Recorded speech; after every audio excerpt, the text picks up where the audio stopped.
For the longest time, Turkey wasn't a country many associated with domestic military production, though this perception has changed dramatically in recent times. Bayraktar.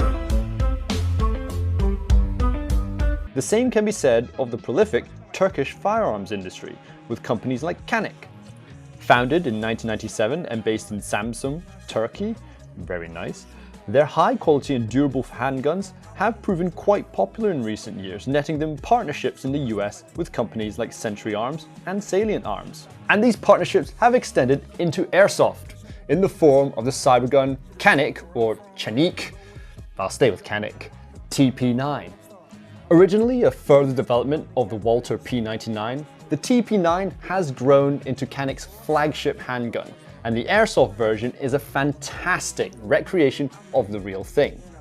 I have here with me the two-tone version, but the pistol also comes in black and FDE. First thing to note is that this TP9 is licensed by Cybergun, Canik, and Salient Arms, with all the relevant markings and licenses on the grip, slide, barrel, and even this teeny tiny Salient Arms logo right on the rear iron sight. It's also important to note that in addition, each TP9 has its own unique serial number on the side, so you all get to go and feel special owning one. Externally, the TP9 is solid and ergonomic, with a chunky P99 style metal slide and a textured polymer grip that, in this color, looks like sand. I don't like sand. It's very comfortable to hold, with a weight distribution that sits a little high due to its large metal slide. At the front over here, we have a 14mm CCW threaded outer barrel that comes with a pretty nice thread protector. The front sight post is fiber optic, which gives a good, easy to use picture that favors fast acquisition over precision.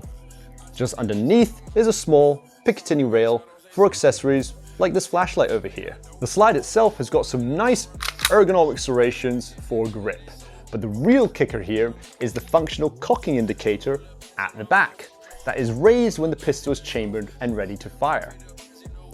In addition, the TP9 also features a removable indent right over here on the top for you to put an RMR mounting plate, which is sold separately. The TP9 also has ambidextrous slide releases and straight pull competition style trigger with a Glock style trigger safety.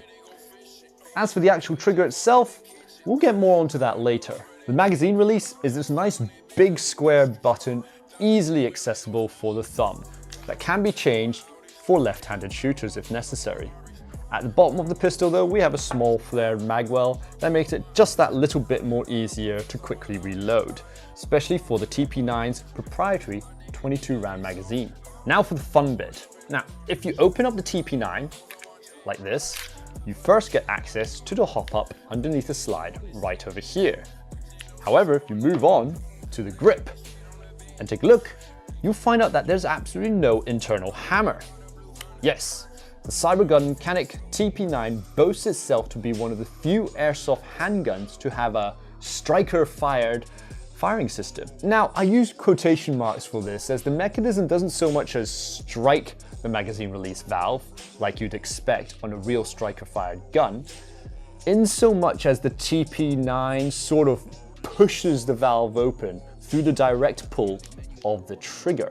I'll be honest, I'm kind of 50-50 on this, as while the lack of an internal hammer seems more realistic and certainly helps with the slide cycling faster, this does come at the cost of a pretty hefty trigger pull, especially compared with other GBB pistols. Now, if I load this, because it only functions while the magazine is loaded, and pull it, there's a very, very simple, easy take up. But once you hit that wall, that is a really hefty wall. And only then does it actually fire. So that's going to take a lot of getting used to, especially if you own other GBBs. So that's something to keep in mind about. But enough talk. How well does a TP9 shoot? Let's head over the range and find out. And now for the Chrono. As usual, we're firing 0.2 gram BBs using green gas.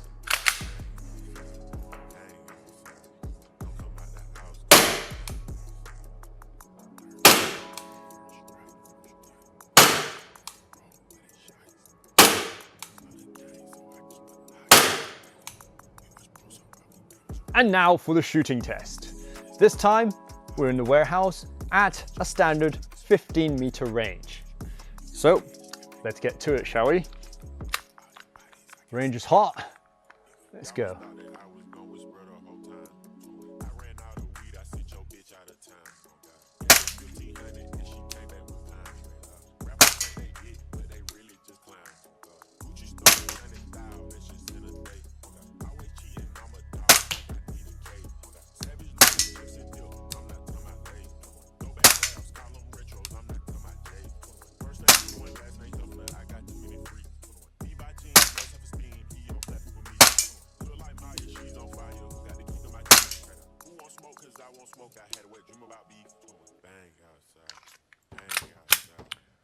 Well, that was actually quite fun.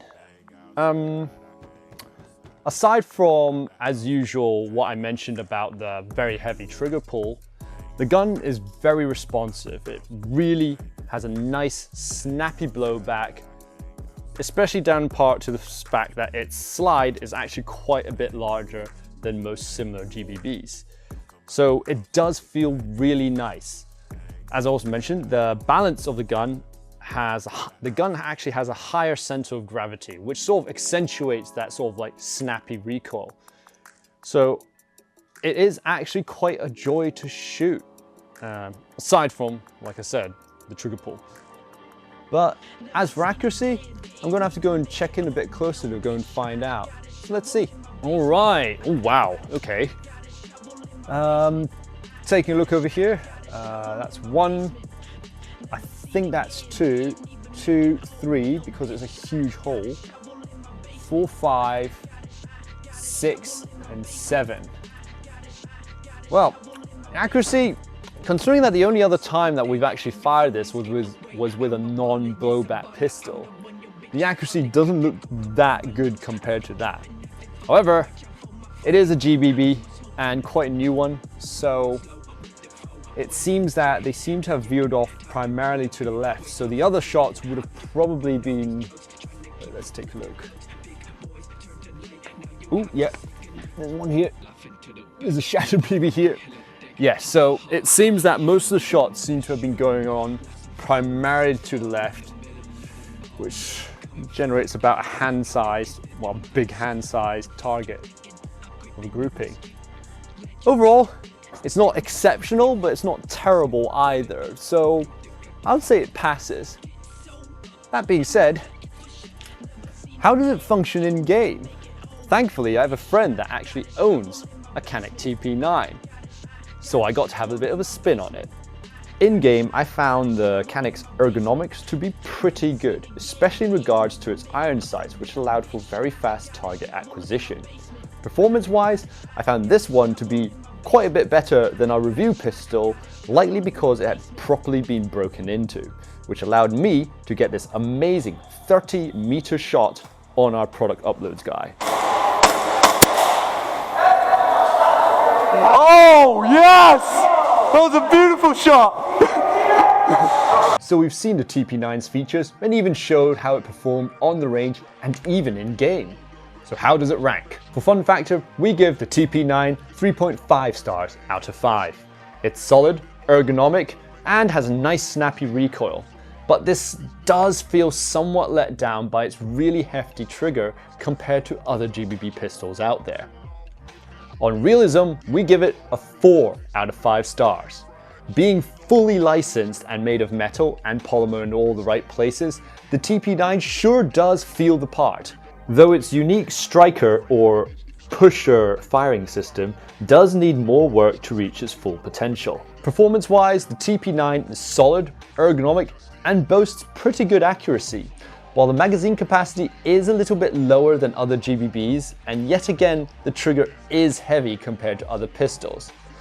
But all these can be overcome with practice, earning it a solid 3.5 stars out of 5. On build quality though, we give the TP9 another 4 out of 5 stars. The pistol is solidly built and doesn't rattle much, and it also keeps the essence of the more affordable TP9 within it. But you know what? it isn't made of steel, and the polymer parts do feature some pretty huge mold lines. Value-wise, we give the TP9 an excellent 4.5 stars out of 5. For a pistol with not one, but 2 exclusive licenses, with a decent build quality to match, the Canik's retail price of $149 is an excellent deal for anyone. Collectability-wise though, we give the TP9 a solid 4 stars out of 5. Canik is a new brand into the airsoft scene, and there aren't many of their guns around. Anyone with a TP9 is certainly going to have something pretty unique to show off, at least in the near future. Overall, the Cybergun Canik TP9 earns a solid total of 4 stars out of 5. It's a solid and well-built performer, and a breath of fresh air in the sea of high cappers and Glocks that take up this entire industry. So we'd love to see more Canik pistols, or frankly any other Turkish firearms, make their way to our sport of airsoft. So let's hand it over to you guys. What are your thoughts on the Cybergun Canik TP9? Let us know in the comments section below. For these cool products and many more, visit us at www.redwolfairsoft.com. This is Andrew, _Flood, out. There's a scene, often heard, but this motherfucker seldom seen. I'm throwing blows while you waiting for the bell to ring. Drug smoking, razors make the pasta sweet. Slumped over when the barrel in your pasture meat. Stay lean like some motherfucking ostrich meat. You full of shit, it's time to get a colonoscopy. Scissor kicks, dick suck from Miss Elizabeth.